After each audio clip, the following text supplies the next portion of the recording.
Every day, something dramatic happens in the Caribbean that affects our lives. We'll give you the details. We'll give you the facts on Caribbean Perspective with Eddie Frederick. Host Eddie Frederick. So glad you can join us. Trinidad and Tobago's Tripartite Council collapses. This story takes the lead in our 1069th edition of Caribbean Perspective for Tuesday, 16th March 2021. Details after this break. Did you know that your friends and family can now shop at the Food Fair from anywhere in the world, and you can receive here in Grenada? The Food Fair and GrenadaMarket.com now make it possible through secure online shopping and personalized customer service. Simply send your loved ones a list of your preferred items or let them fill an online basket, and the items will be available for pickup or delivery. Visit GrenadaMarket.com or thefoodfair.gd today for more details. The new norm. Spread the news.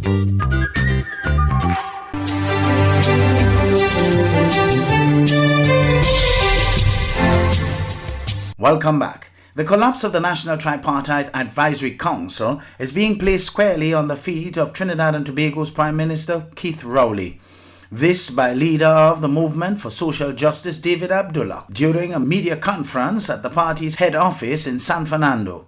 More from Elizabeth Williams of TV6 News. This collapse of the National Tripartite Advisory Council is another example, a definitive example of the total failure of the leadership of Dr. Rowley as Prime Minister and by extension of his PNM cabinet to foster and arrive at consensus in Trinidad and Tobago with respect to key issues and problems that the country is experiencing. Abdullah said in 2015, following the PNM's victory at the polls, Dr. Rowley spoke specifically to the Tripartite Council being created, and therefore the collapse of this council is of his own making. I want to say that this is not the only example of the complete failure of initiatives by this government to develop policies and programs and actions in the interest of the people. Similarly, Abdullah said before he and others resigned from the Economic Development Advisory Board, a policy note was sent to the Prime Minister under confidential cover. What we proposed was that the NTAC deal specifically with coming up with consensus as a priority before they discussed trade union, labor law reform, and all those other issues, because labor law reform could always be discussed in other tripartite bodies. He said the Prime Minister did not heed the advice of the Economic Development Advisory Board.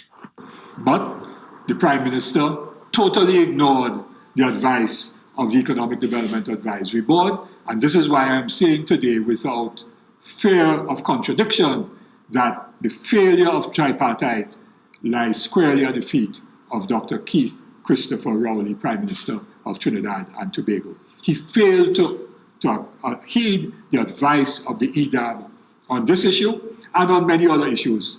He said reviving the Tripartite Advisory Council will serve no purpose. The government has already said that they want to deal with WASA, and they already have their report. So what's the point of going back when you already decide what you want to do? Last week, the leaders of the Trade Union Federation, which comprised the OWTU, PSA, and the Federation of Independent Trade Unions, exited the National Tripartite Advisory Committee with immediate effect, saying there was blatant disrespect for the working class. However, government said it was taken by surprise at the union's decision to leave the council. Elizabeth Williams, TV6 News. Trinidad and Tobago will be moving ahead with its scheduled second round of AstraZeneca vaccines unless and until verifiable information is brought forward to prove that the vaccines are unsafe. TV6's Renessa Cutting reports. Denmark, Norway and Thailand are among some countries which have suspended the use of the AstraZeneca vaccine after at least 30 persons reported developing blood clots after receiving the vaccine.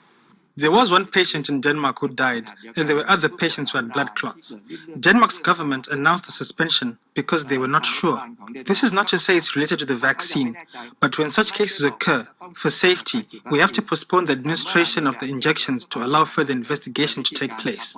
But with the issue still under investigation, and with no such adverse event reported here in relation to the vaccine, the Ministry of Health says Trinidad and Tobago will be pressing ahead. WHO is aware that, as a precautionary measure, a few countries in the European Union have suspended the use of a specific batch of AstraZeneca vaccine distributed in the European Union. So, unless there is some additional information from the WHO in the interim suggesting that there's a reason why we should not continue as planned, the current position, the current scientific evidence, the current consensus from the WHO is that the vaccination programs as they are currently arranged should continue. Here at home, over 1,100 frontline workers have already received their first shot of the AstraZeneca vaccine, the first of which was administered on February 17th. The persons who have already been vaccinated and are on dose 1 of their vaccine schedule will receive the second dose of their vaccines as scheduled.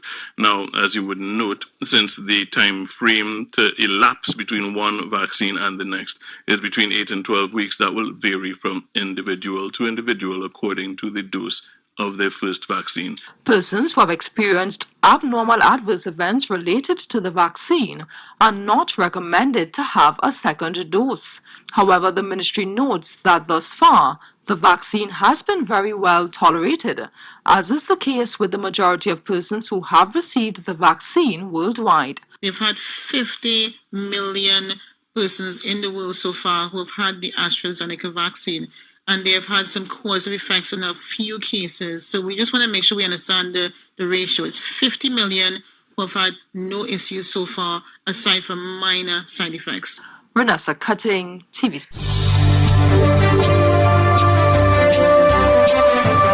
You're listening to Caribbean Perspective with Eddie Frederick.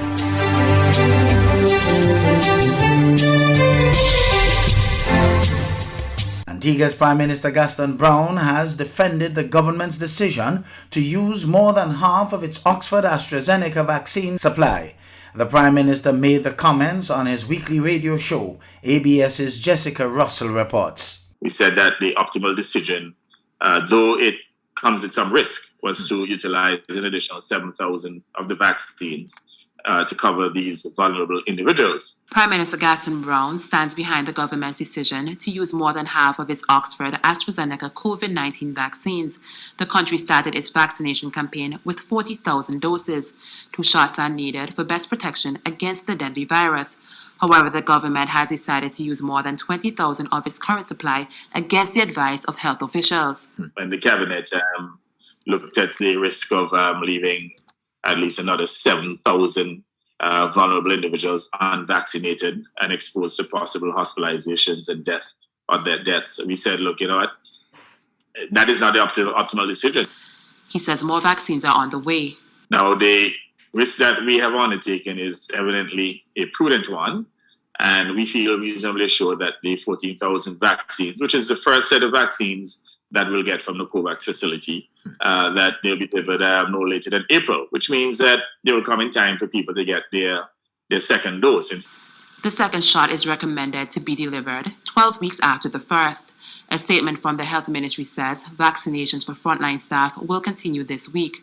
Meanwhile, all public vaccination sites will close until more vaccines become available. As of Friday, 23,428 people have received their first shot of the vaccine. Jessica Russell, ABS News. In the meantime, Acting Superintendent of Prisons, Jermaine Anthony, says that after testing 95% of the prison population in Antigua and Barbuda, some cases were confirmed. He says all 32 are asymptomatic. The testing came on the heels of one prisoner testing positive at Mount St. John's Medical Center last Saturday. The infected inmates have been isolated in a refurbished building. The acting superintendent says they will be transferred to a quarantine facility currently under construction at the Antigua and Barbuda Defense Force Crabs Peninsula Training Area. A small twin-engine plane discovered near Placencia area in Belize after apparently crash landing. Here is what the police had to say. Police were on patrol in the Pine Ridge area on the Placencia Road when they came across a twin-engined black and white Beechcraft airplane that had apparently crash landed in that area. And also found on the scene were a number of empty fuel containers that we suspect contained aviation fuel. The area was searched and no other item was found. Could these two plane landings be linked? I noticed it's around the same time you found the planes and same fuel canisters being found.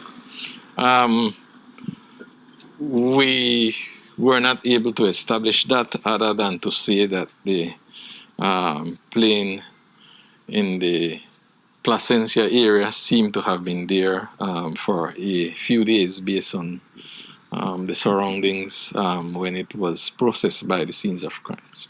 In other news, former Commissioner and Chief Executive Officer of the Lands and Surveys Division in Guyana, Trevor Ben, was on Friday charged with misconduct in public office. Gordon Mosley of News Source Guyana reports. Relating to the sale of government land at Ogle to an investor while he served as the head of the Lands and Surveys Commission. He was released on $200,000 bail. When Ben first arrived at the courthouse this morning, the police prosecutor was preparing to file a fraud charge of obtaining money by false pretense against him. But then it was found that the charge was improper and could not stand. The police prosecutor asked for a brief adjournment and returned to the court, filing instead a charge of misconduct in public office. The prosecution's case is that between the 1st of January 2018 and the 31st of March 2020, Mr. Ben acted improperly when, as head of the Lands and Surveys Commission, he allowed the lease of 6 acres of land to Janico Vide Industrial Engineering at the cost of $27 million.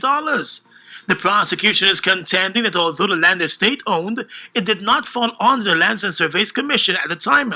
After the hearing, Ben told the media that the charge filed against him is a clear case of vindictiveness by the current government. He said it is foolish to be charged for bringing in money for the government. For ordinary Guyanese, without the access to an attorney at law, without access to proper care, medical and other care, and I believe now more than ever that our justice system needs rework, completely rework. Having had an opportunity to see it from the CID to the lockup to the court, there's a lot of work to be done to our justice system. And what this government has done to me is to make me more proactive, more resolved now to be an advocate for the people of Guyana. Oh yeah. I think this is vindictive witch hunting on the part of the government to destroy and besmirch the character of a professional black man. I have worked all my life with international organizations and in many countries around the world, and I've never faced this. I don't understand how you could bring a charge that speaks to a man helping the government, bringing resources, revenue to the government, and you're charging him for bringing revenue to the government. It's a nonsensical charge, which they knew of and they had to change, and bring a more nonsensical charge. Today is a sad day in the history and annals of Guyana, and the people of Guyana needs to do something about it. Yeah. Thank you. Trevor Ben was appointed to head the Lands and Surveys Commission under the APNU AFC administration. He has been credited with modernizing the government agency and getting it out of its financial woes. Calling all vehicle owners, inspection and licensing continues, and at Hubbard's we want you to be ready. From February 16th to March 31st, registration numbers 2501 to 5000 with single registration letter, or registration numbers 251 to 500 with plural registration letters will receive 11% off new torque tires and PowerMax batteries. Don't get caught unprepared. Visit us today at the Motor Department in Mount Gay or the Tire Bay in Grand Anse near to the building supplies.